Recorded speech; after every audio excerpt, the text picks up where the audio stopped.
Well, hello, everyone.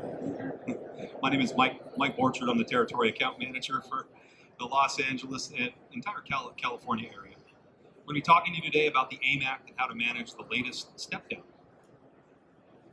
So a quick reminder before we jump in. We are not the EPA or the government. We are not here to be the HFC police. We're just deeply committed to this industry and the success of HVACR professionals that make our lives comfortable and safe. The goal of this presentation is to give you as much information that's available now. A quick refresher. The American Innovation in Manufacturing, or AIM Act, was enacted by Congress on December 27, 2020. The AIM Act directs the EPA to address hydrofluorocarbons, or HFCs, by phasing down production and consumption to 15% of baseline levels by 2036, maximizing reclamation and minimizing releases from equipment, and facilitating the transition to next-generation technologies through sector-based restrictions. It's important to note that it is not a ban on HFCs. So what does that mean? Essentially, from now until 2036, there will be 4 step-downs in HFC production and consumption. After the latest step-down this year, the others will happen in 2029, 2034, and 2036. This year, we have the step down to 60% of baseline. In 2029, there will be another step down to 30% of baseline. And in 2034, that'll go to 20% of baseline.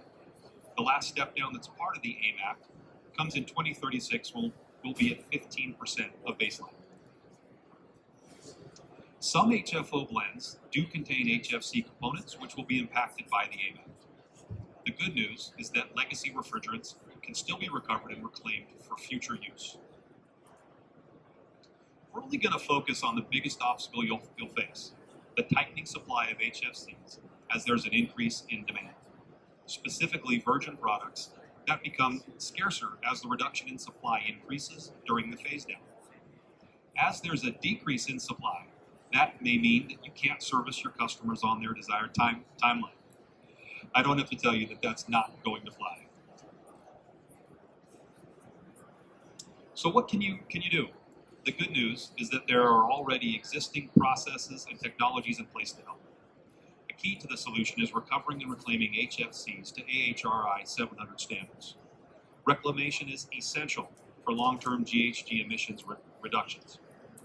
Regulators recognize that the only way to incentivize emissions reductions is to have markets retain value in the stocks of high GWP gases.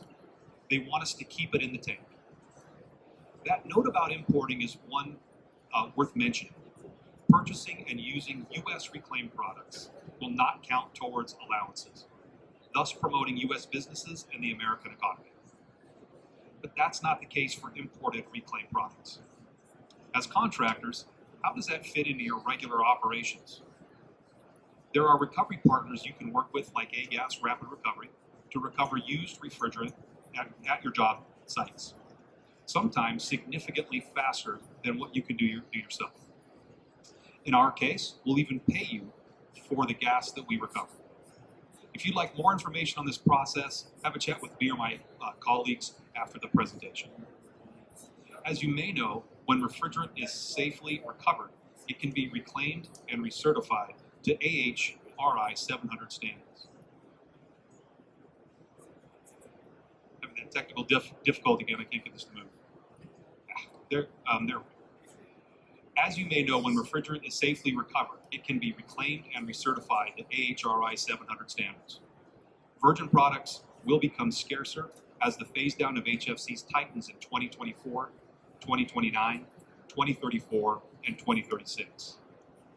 While the demand for HFCs will continue to rise, by using reclaimed products, fewer virgin products need to be produced, thus decreasing carbon emissions.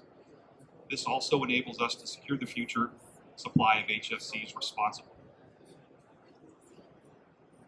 How can you prepare?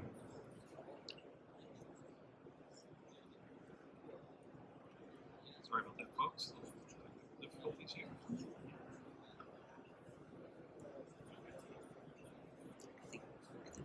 You can recover every pound of refrigerant.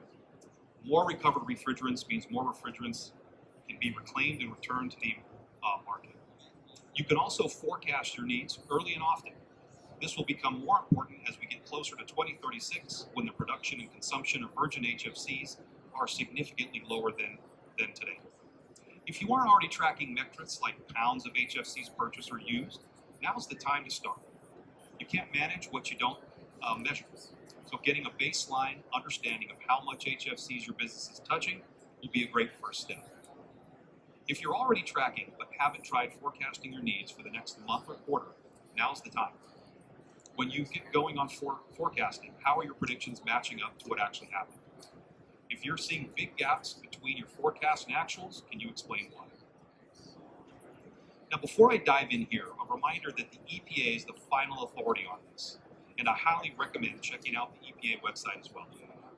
Potentially, the most important piece of all this is getting your EPA documentation in order. Documentation should include the type of refrigerant used, the total pounds used, and where the refrigerant is going exactly. Some companies will do this for you and keep the documentation on file. Our rapid recovery and rapid exchange services come with EPA documentation, and I've included a few sample screenshots on the next slides so you can have an example of what is accepted by the EPA. We keep that documentation on file for 10 years. Is your supplier providing you with EPA documentation? Do you know how long they keep it on file? If not, give them a call and understand their process so you can cover yourself from any environmental liabilities. So here's some sample reports. Now, this is a proposed rule, and the final ruling is yet to come out. But this market is in transition, and as such, we can only speculate what the future holds.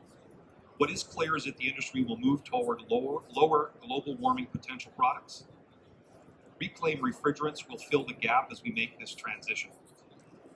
And the U.S. will continue to utilize legislation around HFCs to strengthen the U.S. economy and promote American-made products in the global market. Safe recovery of these gases plays a key role. Not only is it the right thing to do for the environment, but the safe recovery and reclamation are critical to secure the future supply, especially as the phase down of HFCs tightens in 2029, 2034, and 2036. As the market transitions, existing equipment will still utilize HFCs.